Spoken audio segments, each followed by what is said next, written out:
Assalamualaikum warahmatullahi wabarakatuh. Perkenalkan, saya Hairunisa Salsabila dengan NIM 230410009. Saya dari Fakultas Ilmu Komputer, Prodi Teknik Informatika, kelas R14B, dengan dosen Ova Musyarofa. Saya akan menjelaskan rangkuman materi pertama pada mata kuliah Sistem Digital. Adapun topik yang akan dibahas, yang pertama pengertian sistem digital, yang kedua pengertian menurut para ahli, yang ketiga pengertian gerbang logika, yang keempat perbedaan antara sinyal analog dan sinyal digital, dan yang terakhir ada jenis-jenis bilangan. Langsung saja kita masuk ke pembahasan yang pertama, yaitu pengertian dari sistem digital. Sistem digital adalah suatu sistem yang menggunakan sinyal digital untuk memproses, menyimpan, dan mentransmisikan informasi. Dalam sistem digital, data diwakili dalam bentuk angka biner 0 dan 1 yang memungkinkan pengolahan informasi dengan lebih efisien dan akurat dibandingkan dengan sistem analog. Adapun pengertian pendapat menurut para ahli, yang pertama ada dari John G. Prokis dalam bukunya yaitu Digital Communication. Prokis menjelaskan bahwa sistem digital adalah sistem yang menggunakan sinyal diskrit untuk merepresentasikan informasi. Sinyal ini dapat berupa data yang telah diubah menjadi format digital sehingga dapat diproses oleh perangkat digital seperti komputer. Selanjutnya ada dari A.P. Gotze dan D.A. Bakal dalam bukunya yaitu Digital Electronics. Mereka mendefinisikan sistem digital sebagai sistem yang menggunakan logika biner untuk memproses informasi. Sistem ini terdiri dari rangkaian logika yang dapat melakukan operasi aritmatika dan logika pada data biner. Selanjutnya topik yang akan saya bahas yaitu gerbang logika. Gerbang logika adalah komponen dasar dalam rangkaian digital yang digunakan untuk melakukan operasi logika pada satu atau lebih sinyal input untuk menghasilkan satu sinyal output. Gerbang logika berfungsi sebagai alat untuk memproses informasi dalam bentuk biner 0 dan 1 dan merupakan elemen fundamental dalam desain sirkuit digital, termasuk komputer dan perangkat elektronik lainnya. Adapun jenis-jenis dari gerbang logika, yang pertama gerbang AND atau yang biasa kita tahu artinya dan, yaitu menghasilkan output 1 hanya jika semua inputnya adalah 1.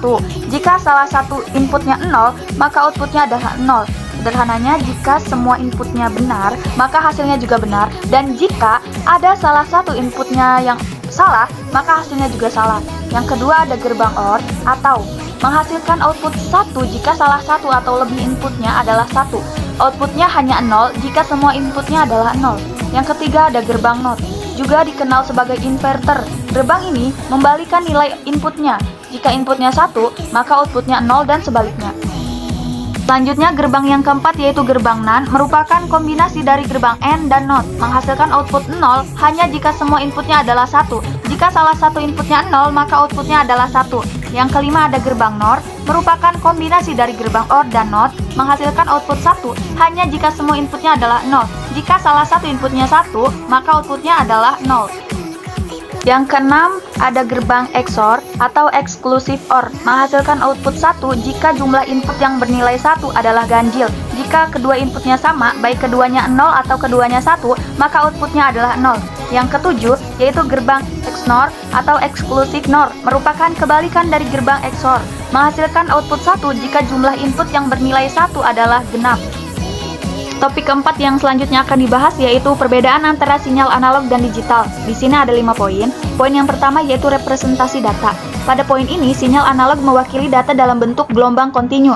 Nilai sinyal dapat bervariasi secara terus-menerus dalam rentang tertentu. Contoh sinyal analog termasuk suara, cahaya, dan suhu. Pada sinyal digital, mewakili data dalam bentuk diskrit, biasanya dalam format biner 0 dan 1.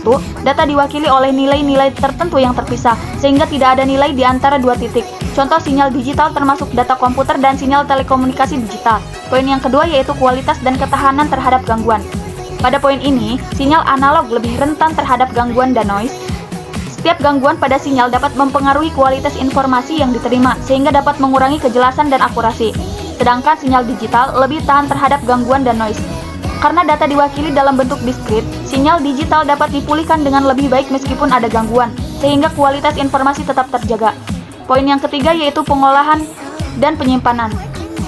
Pada sinyal analog, biasanya lebih kompleks dan memerlukan perangkat khusus seperti amplifier dan filter. Penyimpanan sinyal analog juga cenderung lebih terbatas. Sedangkan pada sinyal digital lebih mudah untuk diproses dan disimpan menggunakan perangkat komputer. Sinyal digital dapat lebih mudah disalin, dimodifikasi, dan dikompresi tanpa kehilangan kualitas. Poin yang keempat yaitu contoh penggunaan. Pada poin ini, sinyal analog digunakan dalam radio AM atau FM, televisi analog, dan sistem audio tradisional. Sedangkan pada sinyal digital digunakan dalam komputer, telepon seluler, televisi digital, dan sistem komunikasi modern. Selanjutnya pada poin yang kelima yaitu kualitas suara dan gambar. Pada sinyal analog, kualitas suara dan gambar dapat menurun seiring waktu dan penggunaan, terutama jika ada degradasi pada media penyimpanan. Sedangkan pada sinyal digital, kualitas suara dan gambar tetap konsisten karena data dapat disalin tanpa kehilangan informasi. Jadi dari kelima poin yang telah dibahas, dapat disimpulkan bahwa secara umum, sinyal analog dan digital memiliki kelebihan dan kekurangan masing-masing. Sinyal analog lebih cocok untuk aplikasi yang memerlukan representasi kontinu, sementara sinyal digital lebih unggul dalam hal ketahanan terhadap gangguan, kemudahan pengolahan, dan penyimpanan. Dalam banyak aplikasi modern, sinyal digital lebih banyak digunakan karena keunggulannya dalam teknologi informasi dan komunikasi. Topik yang kelima yaitu jenis-jenis bilangan. Yang pertama ada bilangan biner. Bilangan biner menggunakan 2 digit, yaitu 0 dan 1. Contohnya 1010 biner sama dengan 10 desimal. Bilangan biner adalah dasar dari semua sistem digital termasuk komputer dan perangkat elektronik. Yang kedua ada bilangan desimal. Bilangan desimal menggunakan 10 digit, yaitu 0 hingga 9. Contohnya 1, 2, 3 desimal sama dengan 1111011 biner. Bilangan desimal adalah sistem bilangan yang paling umum digunakan dalam kehidupan sehari-hari. Jenis bilangan yang ketiga yaitu bilangan pecahan atau fractional number. Bilangan pecahan dapat berupa bilangan biner, desimal, oktal atau heksadesimal yang memiliki bagian desimal.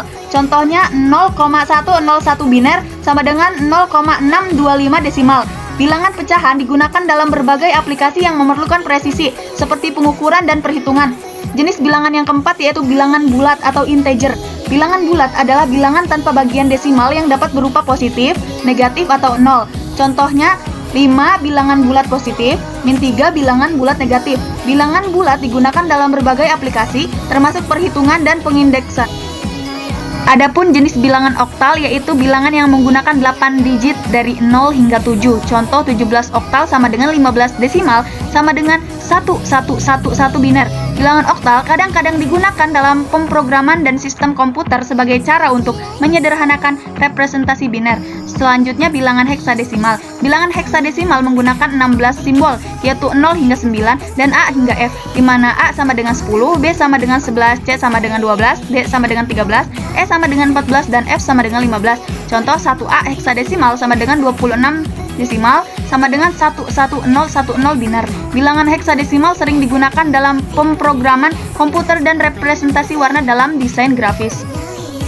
Jenis bilangan yang terakhir yaitu bilangan real atau real number. Bilangan real mencakup semua bilangan rasional dan irasional termasuk bilangan bulat dan pecahan.